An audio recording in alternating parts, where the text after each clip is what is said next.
భక్త మహాశయులందరికీ కూడా తెలిసే విషయం ఏంటి అంటే తెలిపే విషయం చంద్రగ్రహణం అనేటువంటిది వస్తుంది.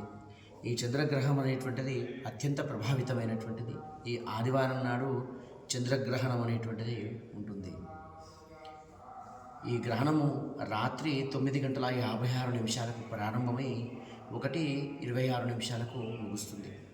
దీని యొక్క సమయం 3 గంటల చిల్లరగా ఉంటుంది. కాబట్టి ఈ గ్రహణం రోజు ఎవరైనా కానీ పూజా కార్యక్రమాలు నిర్వర్తించుకునేటువంటి వాళ్ళు ఎవరైనా కానీ పట్టు స్నానము, విడుపు స్నానము అనేది ఉంటుంది.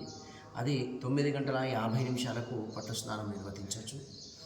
ఈ 1:36 విడుపు స్నానం అనేది చేయవచ్చు.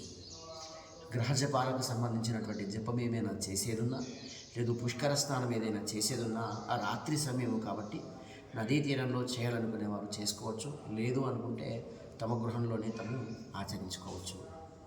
మరి గ్రహణ కాలంలో భోజన నియమాలు ఏమిటి అంటే గ్రహణ కాలంలో ఉన్నటువంటి భోజన నియమాలు మధ్యాహ్నం 1:30 వరకల్లా ఆరోగ్యవంతులంతా కూడా భోజనం చేయవచ్చు. అనారోగ్యపరంగా ఉన్నటువంటి వాళ్ళంతా కూడా సాయంకాలం 5 గంటల వరకు గర్భిణీ స్త్రీలు కానీ మిగతా వారు కానీ భోజనం చేయవచ్చు. చాలామందికి ఒక సందేహం, గర్భిణీ స్త్రీ ఎప్పటి నుండి ఎప్పటి వరకు మెలకువగా ఉండాలి అని. గర్భిణీ స్త్రీ ఖచ్చితంగా కూడా రాత్రి 9:56 గ్రహణం ప్రారంభమవుతుంది కాబట్టి ఆ సమయం నుండి గ్రహణం విడుపు కాలము 1:36 వరకు లేదా 1:26 వరకు కూడా ఈ గ్రహణ నియమాన్ని పాటిస్తూ మెలకువగా ఉండడం చాలా సమంజసం. అంతేకాకుండా వేరే ఇతరేతర ఏ పనులు చేయకుండా తాను మెలకువగా ఉండడం, ఈ గ్రహణ నియమాలకు సంబంధించినటువంటి దీన్ని పాటించడం చాలా మంచిది.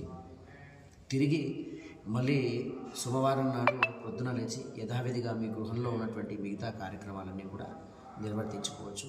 ఇది గ్రహణానికి సంబంధించినటువంటి సూచిక. అందరూ గమనించి ఈ చంద్రగ్రహణాన్ని మీరు వినియోగించుకుంటారని కోరుతూ అందరికీ కూడా శుభం భవతు.